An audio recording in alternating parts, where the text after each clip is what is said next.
Sir, my name is Srinivasan. I have two questions, quick ones. Do we really think the Western scholars that you are debating or inviting them for debate have an ulterior motive, or is an organized crime, for lack of other words? Okay, do they have ulterior motive? So, it's like, forget Western scholars, look at Indians, ask the question, why is the Indian left so against Hinduism? Unka kya motive hai? If you can answer that, it's the same kind of people. Why is the Indian left so anti-Hindu? Partly it's ideological. The Charavaks were not with bad motive. They were convinced of some point of view.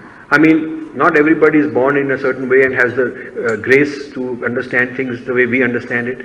So some of it is ideologically they're convinced of something. No, because this education is not intellectual level conviction. आप argue करें उनके साथ वो बहस करते जाएंगे. There is an ego in the way. That transformation is an adhyatmic transformation. It is not done very easily by logic, because logic will resist करेंगे, fight करते जाएंगे.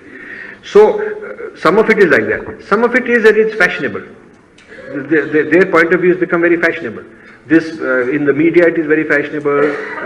Also, they feel that our point of view represents backwardness, old primitive kind of stuff. And so there are a lot of factors that have come into play.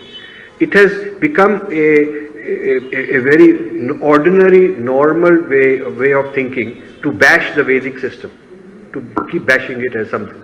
So ये जो लोग join करते हैं वो उस तरह के विचार में, you can't say they have ulterior motive. Some are confused, some are ulterior motive also, some are because some of our people are also doing wrong things.